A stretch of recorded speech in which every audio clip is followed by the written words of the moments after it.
Hey guys, today I thought I'd do something a little bit different and do an unboxing kind of review video on the Nighthaunt Endless spells, which you can see on screen. It pretty much just turned up today, so I haven't had a look at it yet, so I thought we'd dive in. Now, there's no shrink wrap on it because I got a shop spoiled box, apparently.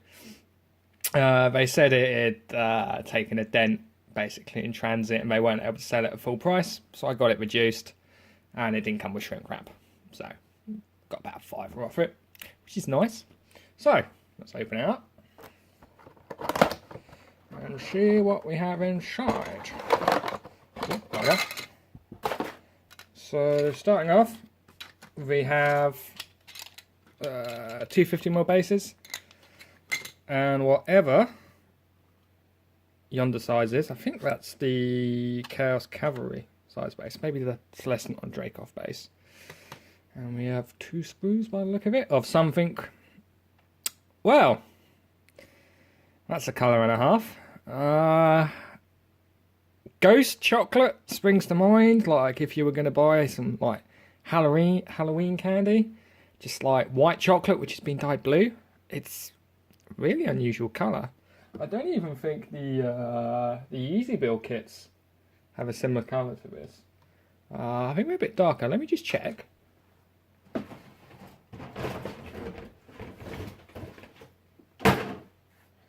Yeah, comparison-wise, there's a fair amount of sort of colour shift to it. That's the Mermoin Banshee sprue, by the way. Haven't had a chance to build them yet due to being a bit busy. So, see if we can get a bit of zoom. So we've got the Shice Reaper here, which appears to be one part. Pretty sizable. Alright. It's pretty damn big. This is the, the hilariously cheesy one where you get to rotate it before you move it. And anything which, technically passes under the base is hit. So if you get it nice and close to an enemy unit, you can do like a full 360-degree move and then move it, so getting everyone around you in a circle, which is always nice. And then you've got the what's it called, the Time Twister one, the Mortalis Terminexus, the spoopy sand timer.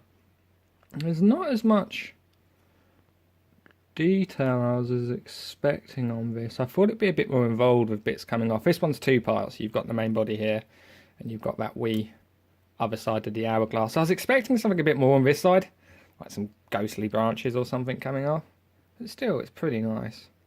I like the little padlocks on here, just so bind the chains on. And finally we have the Vault of Souls, which appears to be a little bit involved. I just realised I haven't got an instruction manual of this. So, dented box and no instruction manual. It's probably worth the £5.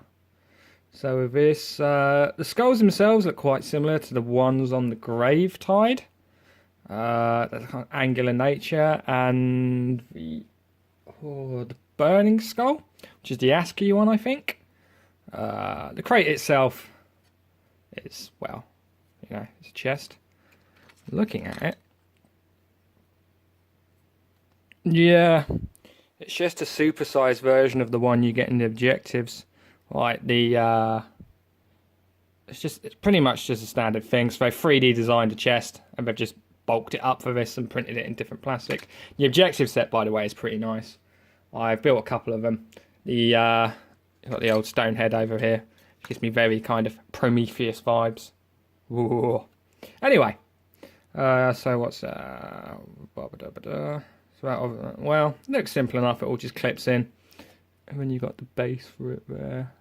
Yeah, rules wise, this one I'm not so sure about, because it's essentially like little bomb effects similar to the normal one you get in the Malign Portents box. Got somewhat similar effects. You've got the Mortalis Terminex as well, which I think is a little bit more useful because you roughly know what you're going to get out of it. You're either going to be taking D3 mortal wounds or healing D3 wounds, and it's got a pretty good casting range to it. The Reaper is definitely the one. Combine that and the the Pendulum, I think, are going to be functioning very similarly, like in how they're being used. But I think the Shice Reaper comes out a little bit on top, simply because a lot of the armies which are played now, or which I see in my local meta, are, you know, relatively high armor save. So stuff like Sylvaneth, Stormcast, and Chaos, that's played a lot. Stuff like you know, your Fire Slayers. We've even got an Iron Jaws player, but we haven't seen them for a while. No, the Karadin Overlords, you know, they're mixed across the board. Skaven Pestilence, you don't see them, like, ever, now that they've killed the book. But anyway, right, so I think I paid about 14 pounds for this set. I know it usually retails at 20, but the store I buy from has discount anyway. Because as I said, this is shop sword, I've got a little bit further off. And you've got, you know, your fully painted up versions on the back. I think with mine, I'm going to keep the green flame, but I'm going to go for something a bit more different with the scythe blade. To feel that maybe a kind of a rusted look would suit it quite well. And the chest I'm just going to do in the same kind of pattern as the objective chest, just for consistency's sake. As most of this is going to be based for my Nighthaunt army, and to go alongside the Stormcast basing scheme, which is basically Realm of Death anyway. Righty ho, I think that's all I can say on the video. I'd say it's a pretty nice model set, to be honest with you. Size wise, it looks comparable to the Malign Portents, the base sorcery set. I mean, it's nothing like you've nothing in there's like the size of the Purple Sun, but that would be sort of like a £20 kit just by itself, considering the amount of work going into it. By the way, this is the most awful GW product I've ever built. The superstructure is a nightmare. But, you know, it is what it is. I'd recommend getting the set just as the spells are quite flavourable. I know that with the spells which I'm not going to use, they're going to get turned into objective markers pretty much consistently. So that's always nice to have just a little bit of variance to put down on your table. And you've got stuff like the Rogue Spell mission, which at some point I'm going to give it a go and play. Well, I think that's basically it for today. I hope you've enjoyed the video. And, well, tell me if you like it. So, have a lovely day. Toodle pip and tidy buys.